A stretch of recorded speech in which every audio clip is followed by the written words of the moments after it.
የተወደዳችሁ ተመልካቾቻችን ቅዳሜ ቡናችን ላይ ትገኛላችሁ። በዛሬ ቅዳሜ ቡና ደግሞ በአቦላችን አንድ ርዕሰ ጉዳይ ይዘን በተለይም የሚያከራክር ርዕሰ ጉዳይ ይዘን መነሻችን ባህርዳር አድርገን ዳንግላ ከተማ ተገኝተናል። በዛሬው የክርክር ሐሳባችን ወደ እናንተ የምናደርስበት ደግሞ ቢትወደድ መንገሻ ጀንበሬ አጠቃላይ ሁለተኛ ደረጃ ትምህርት ቤት ላይ ይሆናል። የመከራከሪያ ሐሳባችሁ ምንድነው ካላችሁ ቆየት ብለው ወደ እናንተ የምናደርስ ይሆናል።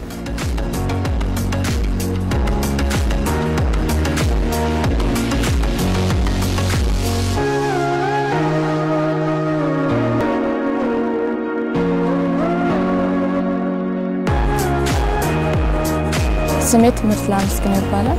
የ12ኛ ክፍል ተማሪ ነው።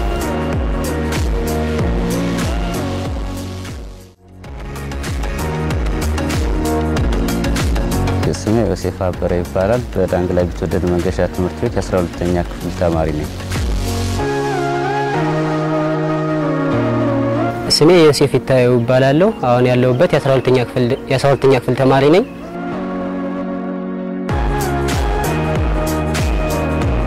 ከልጅነት ጀምሮ እስካሁን የማስበው ፍላጎቴ ሕክምና ለማጽናት ነው። እንግዲህ ከ9ኛ ክፍል ጀምሮ ሐሳቤን ቀይሬያለሁ። ዶክተር መሆን ፈልግ ነበር። ከዛ በኋላ የህግ ማጥናት ፈልጋለሁ። ላውየር መሆን ፈልጋለሁ። አሁን እንደዛ ነው የምፈልገው። በልጅነቴ ባቀድኩት ዶክተርነትን ለማሳካት ማለት ነው ጠንክሬ መስራት ማስበው። በፊት ላይ ዶክተር መሆን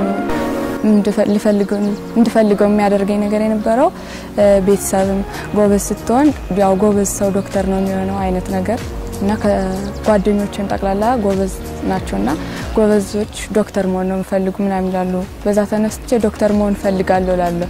ግን ከ9ኛ ክፍል በኋላ የተለያዩ አይነት ሰዎችን ንግግር ማለት ነው ስሰማ እና ደግሞ ራሴን በደንብ እንተሰለው ኢንተረስቴ እንደዚህ ነገር ነውና ላውየር መሆን ፈልጋለሁ ይወስኛለሁ። ያው ድሮ ላይ ህፃን ያለው ዶክተሮች ሳቸው ደስ ይለኝ ነበር። ግን አሁን ላይ ያለው የበሽተኛ ቁጥርም ስለበዛ የሰራተኛውን ቁጥር በሽተኞችን ያከምኩ የሰራተኛውን ቁጥር ለመጨመርና አገሪቱን ወደ ተሻለ እድገት ደረጃ ለማሳተፍ ነው። እንደኔ በልጆች ወደፊት ህይወት ላይ የወላጆች ሀሳብ ጣልቃ መግባት የለባቸውም ባይ ነው። የወላጆች ጣልቃ ገብነት በተወሰነ መልኩ አስፈላጊ ነው። አብዛኞቹ ሰዎች ስናይ ግን የወላጅና የልጅ ሀሳብ በልጅ ላይ የልጅ ራዕይ ለወላጅ አንዳንዴ የማይስማማበት ጊዜ ይኖራል። ወላጅ ጫና ካሳደረ ልጆች የሚፈልጉት ነገር እየተውት ይሄዳሉ። የወላጆች የሚፈልጉት ነገር ለመሆን ይጥራሉ። ያ ደግሞ የማይሆኑትን ነገር ወይም ፍላጎታቸው የሌለውን ችሎታቸውም ላይሆን ይችላል እና ያ ወደፊት ከሚመጣው ህይወታቸው ላይ ስኬታቸው ላይ ተጽዕኖ ያመጣል።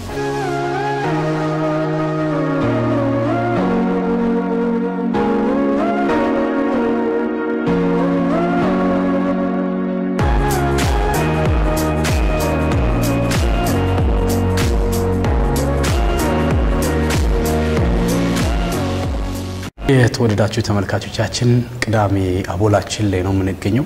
የቅዳሜ አቦላችን እንግዲህ በየሳምንቱ አንዳንድ መወያያና መከራከሪያ ርዕሰ ጉዳዮችን አምጥተን ከእንግዶቻችን ጋር ወደ እናንተ ሐሳቡ እንደ ሐሳብ እናደርሳለን። በየቤታችሁ እንግዲህ በመናሳቸው ርዕሰ ጉዳዮች መከራከሪያ ሐሳቦች የራሳችሁን ሐሳብ ልትከራከሩባቸው ትችላላችሁ። በዚህ ሳምንት በቅዳሜ አቦላችን በልጆች ወደፊት የህይወት ፍላጎት ላይ ጣልቃ መግባት ይገባል አይገባም የሚል ጥያቄ እናነሳለን። ልጆች እስከ 18 ዓመታቸው ተገቢውን ክብካቤ እየተደረገላቸው እንዲያድጉ የየሀገራቱ መንግስታት ህግ ያስቀምጣሉ። ከህጉ ባሻገር ስምምነትም አለበት። ከዚህ ህግ ባሻገር ግን ቤተሰቦች ልጆችን በስርዓት የማሳደግ ሞራላዊም ይሁን ሰዋዊ ግዴታና ይሁንታ አለባቸው። ታዲያ የስነ ልቦና ሰዎችም ወላጆች ልጆቻቸውን 3 አይነት የአስተዳደግ ዘይቤዎችን እንደሚጠቀሙ ይነገራል። ልቅ አስተዳደግ፣ አምባገነናዊ አስተዳደግና ሚዛናዊ አስተዳደግ የሚባሉ የአስተዳደግ አይነቶች እንዳሉ ይነገራል። ከነዚህ አስተዳደግ ዘይቤዎች ባሻገርም ወላጆች በልጆቻቸው ቀጣይ የመኖር ሂደት ላይ ጣልቃ ሲገቡ ይስተዋላል። በትምህርት ምርጫዎቻቸው ላይ፣ በስራ ምርጫዎቻቸው ላይ፣ በትዳር ምርጫዎቻቸው ላይ፣ በእምነት ምርጫዎቻቸው ላይ ወዘተ መጥቀስ ይቻላል። ይህ ጣልቃ ገብነት በልጆች የቀጣይ መኖር ላይ ተስፋው ወይንስ እንከኑ ይበልጣል? በሌላ አገላለጽ በልጆች ቀጣይ መኖር ላይ ጣልቃ መግባት ይገባል አይገባም የሚል ርዕሰ ጉዳይ አንስተን እንከራከራለን። ለልጆች ውጤታማነትና ነገ ይችን ሀገር የሚረከብ ዜጋን ለማፍራት የትኛው ነው የተሻለ መንገድ የሚለውን ለመከራከሪያ ሐሳብ ይዘን ቀረብን። በያላችሁበት ጥሩ ጊዜ ይሁንላችሁ።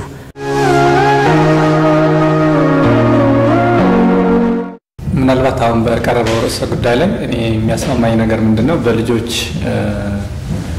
ቀጣይ ህይወት ላይ ጣልቃ መግባት አለብን ብዬ ነው ሐሳቡን ማንሳት የምፈልገው። ምክንያት ልጆች ከተወለዱ ጊዜ ጀምሮ በቤተሰብ ወይም ደግሞ ኃላፊነት በሚሰማው ማህበረሰብ በተለይ ደግሞ ቤተሰባቸው ውስጥ ባሳዳጊያቸው ጣልቃ ተገብቶላቸው ያድጋሉ ብዬ አስባለሁ።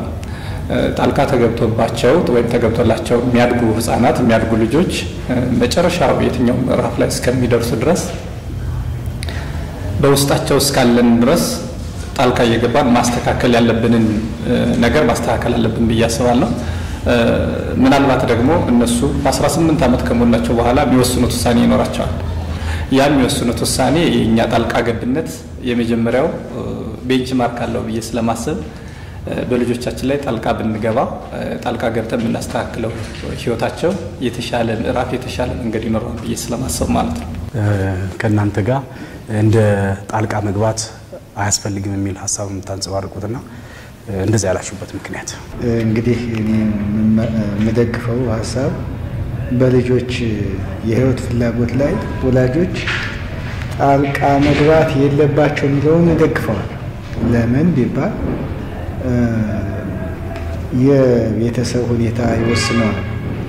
አምባገነን ቤተሰብ አለ፣ ዲሞክራት የሆነ ቤተሰብ አለ፣ ሌዜስፌር የሆነ ቤተሰብ አለ እና ዲሞክራት የሆነ ቤተሰብ ለልጆቹ ምን ያደርጋል?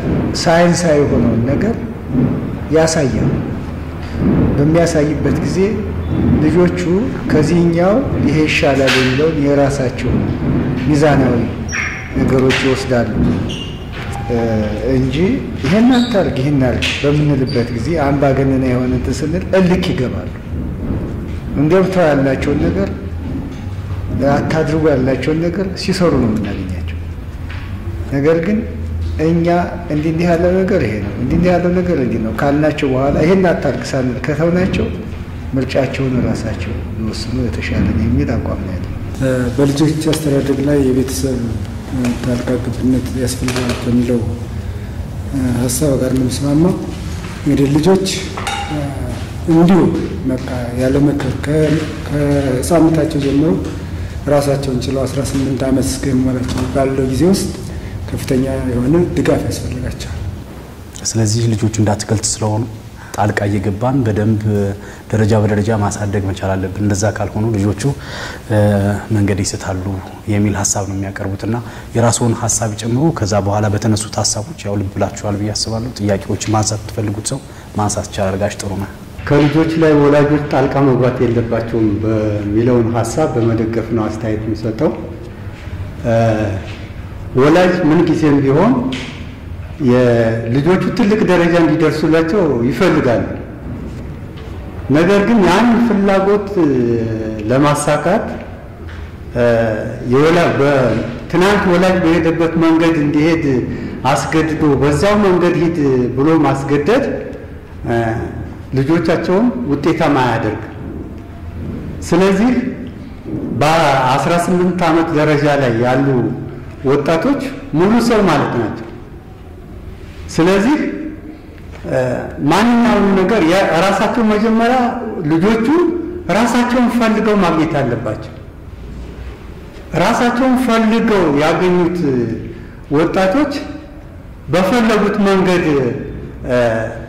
መርጠው እንዲጓዙ ድጋፍ መስጠት እንጂ የለም ትናንት በተጓዙበት መንገድ በዚህ መሄድ አለብህ በዚህኛው መንገድ መሄድ አለብሽ ብለን ብናስገድድ ምናልባት ልጆቹ ውጤታማ አይሆኑም። ምክንያቱም በጫና ነው ያን መንገድ እንዲከተሉ የተደረጉት። ስለዚህ ልጆችን በፈለጉት መንገድ እንዲጓዙ አድርጎ ምናልባት ድጋፍ የሚያስፈልጋቸው ከሆነ ድጋፍ እየሰጡ ሞራልም እየሰጡ በዛው እነሱ በመረጡት መንገድ እንዲጓዙ ማድረግ መደገፍ ልጆቻቸውን ውጤታማ ሊያደርጋቸው ይችላል እንጂ ጣልቃ ገብተን በዚህ ሂድ በዚህ ሂጂ ብንላቸው ውጤታማ አይሆንም የሚል አስተያየት ነው የምሰጠው። በልጆቻችን ህይወት ላይ እኛ ያሳለፍነው አለ። ለምሳሌ እኔ በኔ እድሜ ያሳለፍኩት አለ፣ ነጋሽ ደግሞ በእነሱ ያሳለፉት አለ። ያሳለፍነው መርጠን ነው የምናየው። ያሳለፍኩት መልካም ነገር የትኛው ነው፣ ያሳለፍኩት መጥፎ ነገር ደግሞ የትኛው ነው። ስለዚህ በልጄ ወይም ደግሞ በተማሪ መካከል በህይወቱ ጣልቃ መግባት አለብኝ ብዬ ሳስብ ከኔ የተሻለው መርጬ ነው ጣልቃ ልገባ የምችለው። ልጆቹ ላይ ጣልቃ ገባለሁ። ጣልቃ የምገባው አጠቃላይ ተማሪው ባለበት ምንድነው የምለው፣ መንጃ ፈቃድ ልናወጣ ነው ብለው ይመጣሉ። ትምህርታቸውን አቋርጠው እኔ አልፈቅድም። ለምን? መንጃ ፈቃዱን እየተማረ ማውጣት ይችላል፣ ተምሮ ከጨረሰ በኋላ ማውጣት ይችላል። ትምህርቱን አቋርጦ ግን መንጃ ፈቃድ ማውጣት ከሄደ የዚህ ልጅ ህይወት ተበላሽቷል ብዬ ነው ማስብ በእኔ መንገድ። ምክንያት መንጃ ፈቃድ አውጥቶ መኪና ከያዘ በኋላ ተመልሶ ትምህርቱን ይማራዋል ብዬ ስለማላስብ። ግን ልጆች ባክግራውንዳቸው ይታወቃል። የልጆች ባክግራውንድ ዛት ይታወቃል። እሱኛውን ለማስተካከል የግድ ነው ጣልቃ ገባል። አንዳንድ ጊዜ ደግሞ የቤተሰብ ጉዳይ ሊኖር ይችላል። ለምሳሌ በቤተሰብ ደረጃ ከልጁ ፍላጎት ባሻገር የመረዳት እንደዚህ አይነት ፍላጎቶች ሲኖሩ ቀድሞ ቤተሰብን ለመርዳት ለማገዝ በማሰብ ሊሆን ቢችልስ? አሁን ቤተሰብን ሊረዳ ነው ወይ የሚለውን ነገር ስታይ ደግሞ እሱንም አፕሪሺየትም ልታደርገው ትችል ይሆናል። ካሉታዊነቱ ተሻግረን ወደ አዎንታዊ ተጽዕኖ አሉ አይደል?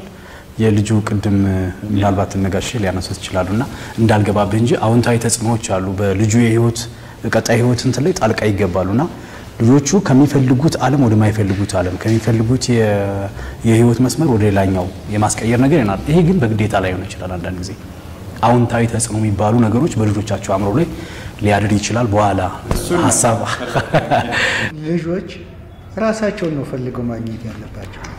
ራሳቸው የት ላይ እንዳሉ ፈልገው ማግኘት አለባቸው። ትልቁ ችግር አሁን የወላጅ ይሄንን ተረድቶ ራሳቸውን ፈልገው እንዲያገኙ እድል አለመስጠት ነው። ወላጅ ይሄን ማድረግ ከቻለ የልጆችን ችሎታ ያየዋል። ለምሳሌ ዘፈን የሚወድ ህፃን አለ። ሌላው ደግሞ ስዕል የሚወዳል። ሌላው ደግሞ የመድረክ ሰው ይሆናል። ይሄ ደግሞ የሂሳብ አዋቂ መሆን የሚችል ልጅ ይታያል። ሌላው የቋንቋ ሰው ደግሞ የሚሆን ይታያል። እና ያንን ነገር ልጆች ራሳቸው ያሉበትን ራሳቸው ያውቁታል፣ ያገኙታል። ከዚያ በኋላ እኛ ማድረግ ያለብን ዲሞክራት በሆነ መንገድ ራስ ያለበትን ካወቅ ያን ተከትለህ ተጓዝ፣ እኔ ድጋፍ አድርጋለሁ መባል ያለበት እንጂ ራሳቸው ያሉበትን ሳናውቅ ወደዚያ እኛ ወደ ፈለግን መንገድ ስንሰዳቸው አንዳንድ ጊዜ እንጎዳለን፣ አንዳንድ ጊዜ ልንጎዳቸው ይችላል፣ ልንጠቅማቸው የምንችል ይሆናል። ግን በአብዛኛው ፐርሰንት ሲታይ ከጥቅሙ ጉዳቱ ይበልጣል እና ራሳቸውን ፈልገው ሲያገኙት ነው። እንደ ምሳሌ ወስደው እኔ በራሴ ተሞክሮ ያየው በልጅነቴ ስዕል ወድ ነበር፣ ሂሳብም ወድ ነበር፣ ግን የሚያበረታታኝ አላገኘም እና መጨረሻ ላይ ወላጆቼ ወዳሉት ሄድኩኝ። በእርግጥ አሁን ያለሁበት ቦታ ባይከፋም እኔ ባለሁበት ሙያ ላይ አይደለም፣ በውስጤ ባለው ሙያ ላይ አይደለም። እኔ ውስጤ በተፈጥሮ ባገኘሁት ነገር አይደለም ያለሁት እና ልጆቹ ይጎዳሉ ያልኩትም ከዚህ ተነስቼ በፈለግከው መንገድ ባለመሆን ምክንያት ምንድን ያጣው ጋሽ ሸዋስ?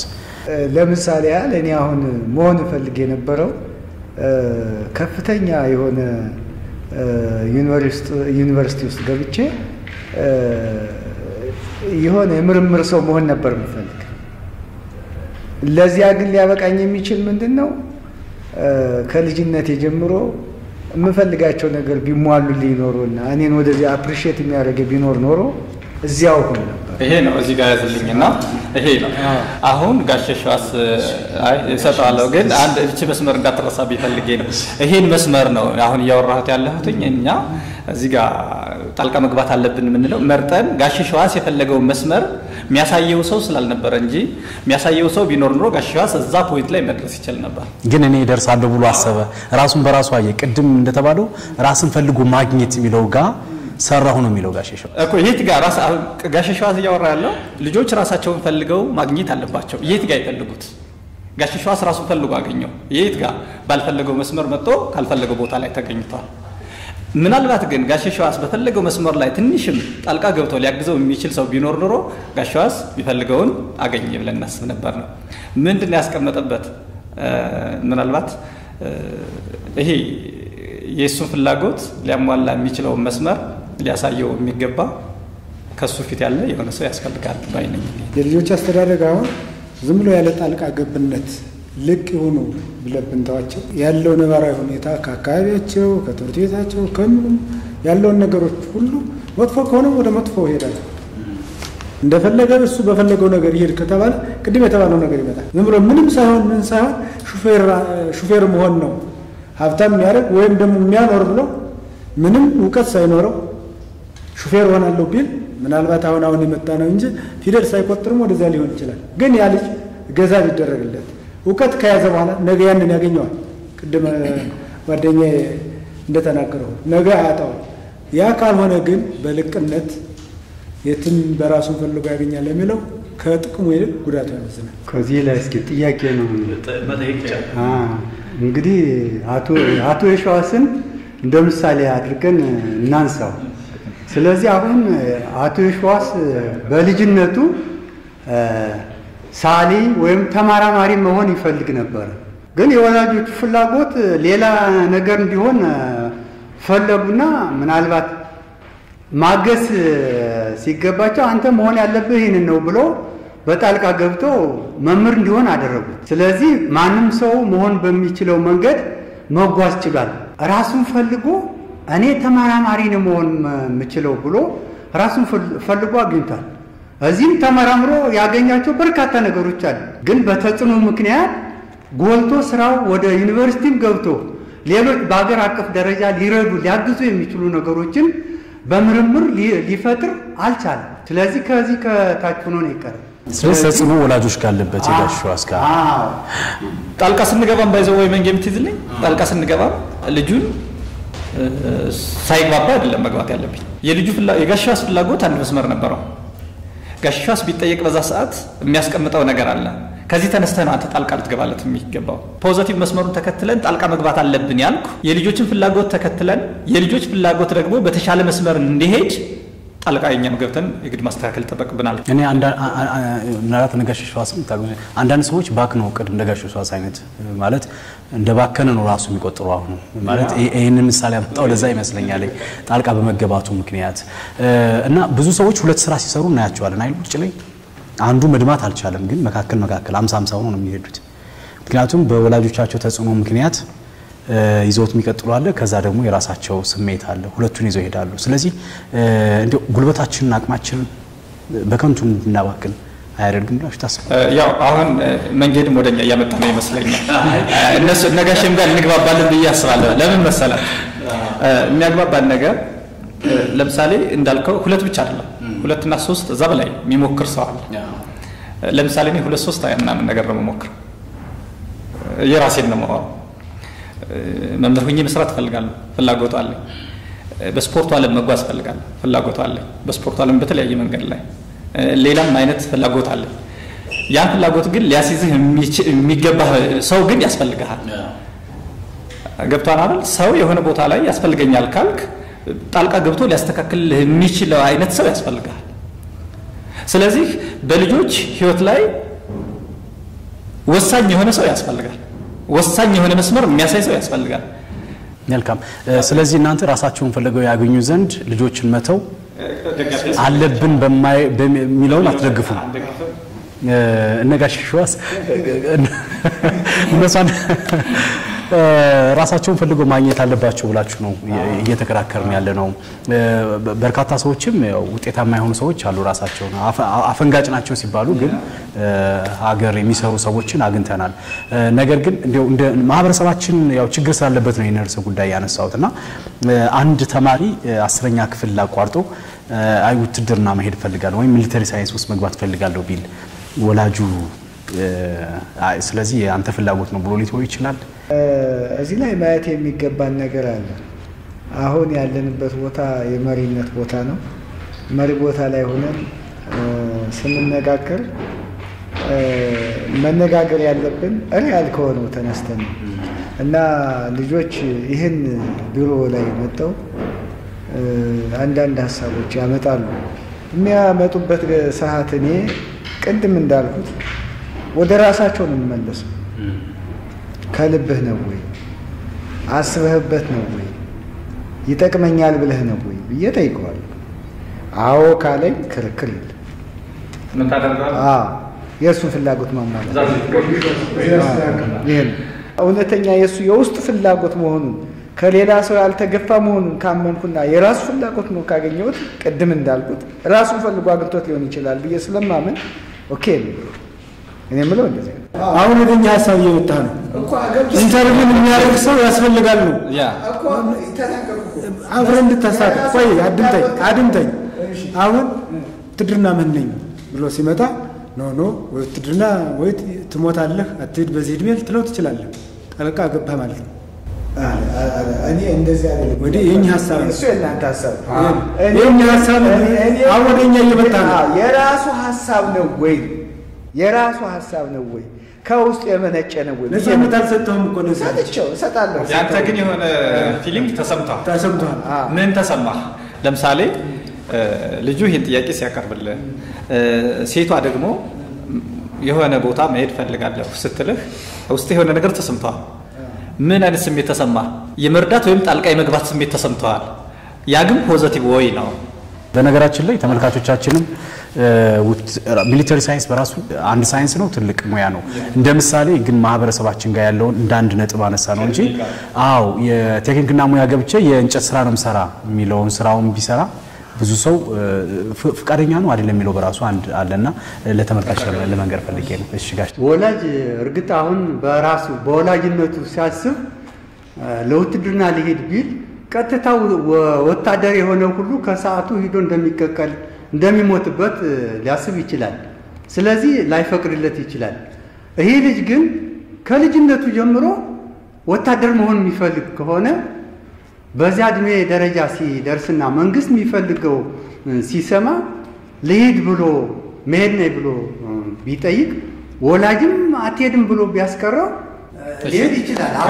ከውትድርና እንውጣና ከውትድርና እንውጣ የሆነውን ሪያሊቲ ነው የምናገረው። አንድ በዚህ ዓመት የሆነ አጋጣሚ ነው እና ወላጅናቱ እንዲሄድ አትፈልግም። ዘመድ አዝማዱን ሁሉ ምከሩልኝ ብላ እንትን ብትል ቀርቻለሁ ብሎ ውስጡ ፍላጎቱ ወታደር ለመሆን ይፈልጋል። ልጁ እንግዲህ ሲጫወቱም ነገሮችን እንትን እያደረጉ እየተኮሱ ምን እያሉ የሚያድጉ ልጆች አሉ።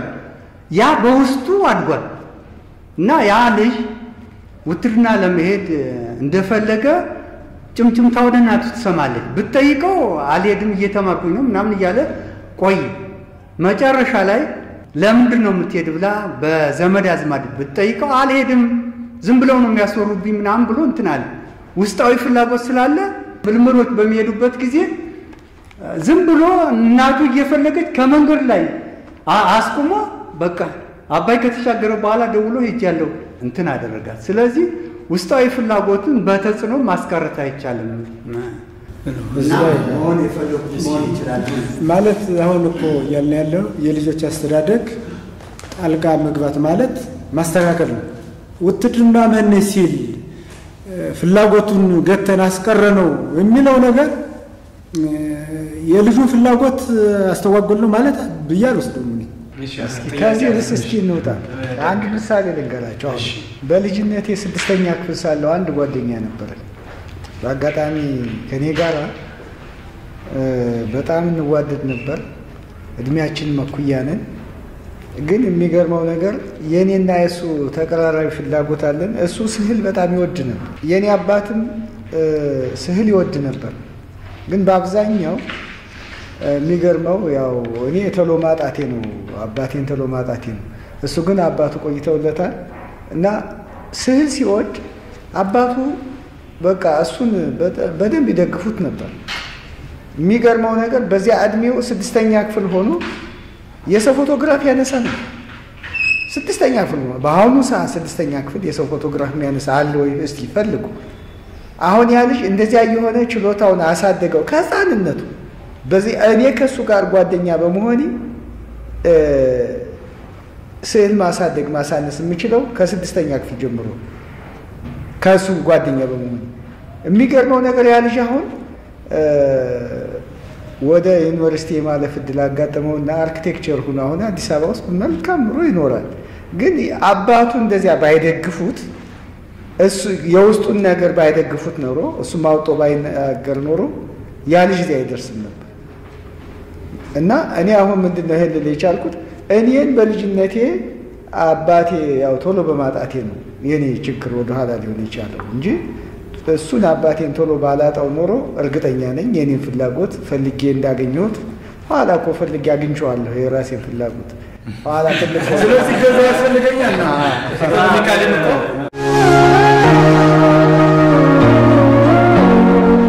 የተወደዳችሁ ተመልካቾቻችን እየተከታተላችሁ የምትገኙት የቅዳሜ ቡና ቦላችን ላይ ነው። እንግዲህ በየሳምንቱ አንዳንድ መከራከሪያ ርዕሰ ጉዳዮችን እናነሳለን። በተለይም ማህበረሰቡ እንደ ማህበረሰብ የሚያነሳቸው የሚወዛገብባቸው ጉዳዮችን አንስተን እንግዲህ ከእንግዶች ጋር ሰብሰብ ብለን እንዲህ ለመፍትሄ ይሆናሉ የምንላቸውን ሀሳቦች ወደ እናንተ የምንዘረጋበት ነው። በየቤታችሁ ናችሁ ደግሞ ሀሳቡ በራሱ አከራካሪም ስለሆነ ልትነጋገሩበት ልትወያዩበት ትችላላችሁ። አሁንም ክርክራችን ይቀጥላል።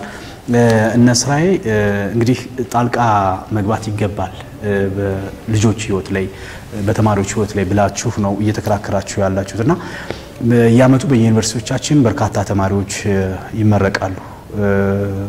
ግን ተመርቆ መንግስት ዓለም የሚፈልገው ሀገር የምትፈልገው ስራ ፈጣሪ እንዲሆኑ ነው እና ቤተሰብ ጣልቃ ገብቶ እነዚህ ልጆች ትምህርታቸውን ስለጨረሱ ዩኒቨርሲቲ ስለጨረሱ በትክክል የሚፈልጉትን ነገር ሙያ ባለማግኘታቸው ምክንያት ለስራ አጥነት መበራከት መንስኤ አይሆንም ወይ? ችግሩ የት ነው ብትለኝ ልጆች ላይ ብቻ ላይሆን ይችላል። ቤተሰብ ላይ አንድ ችግር አለ፣ ከኛ ላይ አንድ ችግር አለ፣ መንግስት ላይም ራሱን የቻለ ችግር ይኖራል። በእነዚህ ችግሮች መካከል ሆኖ ተማሪዎቹ የሚፈልጉት ፖይንት ላይ አልደረሱ። ስለዚህ ከልጅነታቸው ጀምሮ እስከ 18 ዓመት ስናደርግ የነበረው ጣልቃ ገብነት እገዛ አሁንም ያስፈልጋቸዋል። ለምን መጥተው ለምሳሌ ቤታችን ውስጥ ስራ የሌለው ልጅ ስራ እስከሚያገኝ መቼም አርፎ አይቀመጥም። ቅድም አንተ እንዳልከው በተመረቀበት ሳይሆን ባልተመረቀበት ስራ ይሞክራል። ያን ሲያደርግ ግን ቤት ውስጥ ወላጅ ባጃጅ ሊገዛ ይችላል። የልጁ ፍላጎት ደግሞ መኪና ሊሆን ይችላል። ምንድነው የሚያደርገው? ቤተሰብ ጣልቃ ይገባና ልጁን ወደዚህኛው ሊጎዳው ወደማይችል ግን ባጃጁን ሰርቶ መኪና ሊገዛ እንደሚችል ጣልቃ ገብቶ በማማከር ልጁን ወደዛ ትራክ በመመለስ የተሻለ ህይወት እንዲመራ ማድረግ ይችላል። እኔ ያልኩ ያለሁትኝ በህይወታቸው ነገ መድረስ የሚፈልጉት ነገር አለ። እዛ ለመድረስ ሁለት መንታ መንገድ ላይ ይቆመዋል ልጆቹ በል። ስለዚህ የልጁ መንገድ ይሄ ነው። ወላጅ ግን ገብቶ ነው አንተ ህክምና እንድታጣ ነው የምፈልገው፣ አንተ ቀራጺ እንድትሆን አልፈልግም፣ አንተ አናጺ እንድትሆን አልፈልግም፣ የነከኔ ልጆች አላያቸውም ሚል ጥያቄ ይነሳል። ከዚህ አንፃር ምን ትለናለህ? ዝንባሌውን ቤተሰብም ይገመግማል፣ ትምህርት ቤቱም ይገመግማል። በዝንባሌ መሰረታዊ ነገሩን እንዳለ ጨምሮ ይዞ እዚያ ደረጃ በሚደርስበት ሰዓት ያችን የሚፈልጋትን ነገር ለመድረስ እንዲችል ገዛ ያስፈልጋል። ከወላጅ ከማህበረሰብ ከትምህርት ቤት እያለ ሄደ። ልጆቹ መሰረታዊ ፍላጎቶችን ለማሟላት ማገዝ የወላጅ ግዴታ ነው። ስለዚህ ወደኛ መጣል ማለት ነው። እናንተ ናችሁ እየመጣችሁ ያለ አይደለም። አሁን ሙሉ ሰው ሆኖ እዚህ ጣልቃ ልግባ።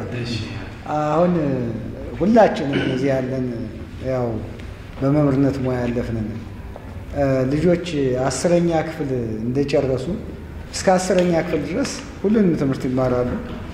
10ኛ ክፍል እንደጨረሱ ምርጫ ይመጣል፣ ስትሪማቸውን ይመርጣሉ። እና እንደናንተ አሁን ሀሳብ ስትሄዱ ፊዚክስ ካልኩሌሽን፣ ሂሳብ ካልኩሌሽን የሚችሉ ኬሚስትሪ፣ ቀመር መስራት የሚችሉ ተማሪዎች ወደዚያ ሄዳሉ።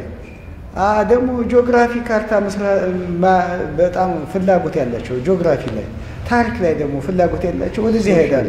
ስለዚህ እኛ አሁን እዚህ ላይ አንተ ወደዚህ ያለብህ ብለን ጣልቃ የምንገባ ከሆነ እስኪ እዩት እናንተ አሁን ልጆችን ልንጎዳቸው አንችልም፣ እንጎዳቸዋለን። ስለዚህ ልጆች ራሳቸው ፈልገው ሲያገኙ እኛ መደገፍ ነው የሚገባን እንጂ ጣልቃ መግባት የለብንም። እሱ ነው ፖይንቱ፣ እሱ ነው። እዚህ ጋር አሁን ብትይዙልኝ ወላጅ ባይዘው ይሄ ፖዚቲቭ ያልሆነ ጣልቃ ገብነት ቅድም እንዳልኩት መኖር የለበትም የሚለው ነገር ቅድም አስመሪያለሁ። ፊልም እናያለን እኮ ለምሳሌ ድርጅት ያለው አንድ ባለሀብት ልጁ እንዲማር የሚፈልገው ማኔጅመንት ነው አይደል እንዴ? ለምን ተመልሶ መጥቶ ያን ይሄ ግን ጣልቃ ገብነት ይሄ ኔጌቲቭ ጣልቃ ገብነት ነው። እኔም አልደግፈውም። ይሄ ጣልቃ ስንገባ ሴሌክቲቭ ሆነን ጣልቃ እንገባለን ነው የመጀመሪያው የኔ ቤንችማርክ። ነገር ግን ያ የዛ ሀብታም ልጅ በነርስ በሕክምናው ዓለም ቢሄድ መምህር መሆን ነው ቢፈልግ ቢለው ፓይለት መሆን ሊፈልግ ይችላል። ይሄ ልጅ የልጁን ኢንተረስት ወላጁ ያውቃል፣ ባክግራውንድ ያጸናል፣ ያውቃል ብለናል። አብሮት እኮ አሳድጎታል ይሄንን ልጅ አይደል እንዴ? ለዚህ ነው እኔ ስንገባ መጀመሪያ ልጆቻችን ኢንተረስታቸውን አንደርስታንድ ማድረግ ይጠበቅብናል። የልጆችን ኢንተረስት አንደርስታንድ ማድረግ ከቻልን በኋላ የኛ ጣልቃ ገብነት ያስፈልጋል እዛ ላይ። ስለዚህ ወደ ማጠቃለያው እንሄድ እስኪ። ምንድነው ማጠቃለያ ሐሳባችን የሚሆነው? ጣልቃ በመግባቱ ወይም ባለመግባቱ ለልጆች ምን ይጠቅማል? ለምሳሌ ቀደም ብለን የምትከራከሩበት እናንተ ሐሳብ አላችሁና በተማሪዎች ወይም ደግሞ በልጆች የህይወት ጣፋንታ ላይ የወደፊት ህይወት ላይ ጣልቃ በመገባቱ ምንድነው ልናተርፈው የምንችለው? ምናልባት የማይታይ ህመም ለማይታይ ጠባሳ ይሰጠናል ብዬ አስባለሁ። የማይታይ ህመም ማለት ልጆቻችን ፊሊንጋቸውን ማታይበት ግራውንድ ይፈጠርላል። ውጤታቸው ላይ ደግሞ የማይታይ ጠባሳ ሊፈጠር ይችላል። ቅድም ጋሻው ሲያነሳው የነበረው አይነት ማለት ነው። ስለዚህ ምን ያስፈልጋል ብዬ ነው ማስበው? የልጆችን ኢንተረስት እናቃለን፣ ባክግራውንዳቸውን እናቃለን።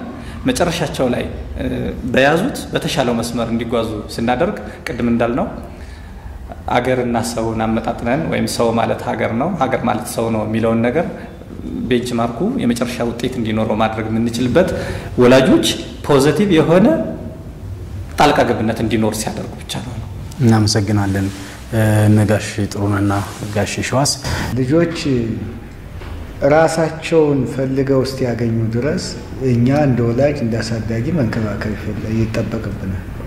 ራሳቸውን ፈልገው ካገኙት በኋላ ልክ እነሱ በሚመርጡበት ደረጃ ሲደርሱ እኔ ይሄን ነው የምፈልገው ሲሉ ወላጅ ማድረግ ያለበት እነሱ የሚፈልጉትን መስመር ማመቻቸት ነው እንጂ ሌላ ጣልቃ ገብነት አያስፈልግም። ማለት ነፃነት ተሰጧቸው ለልጆቹ ምንም አይነት ተጽዕኖ ሳይደረግ ነፃነት ተሰጧቸው የእነሱ መስመር ተከትሎ ግን የሚያስፈልግ ጥቅማ ጥቅሞችን ማሟላት ላይ የወላጅ ግዴታ ነው። ይሄ ቢሆን ጥሩ ነው እላለሁ።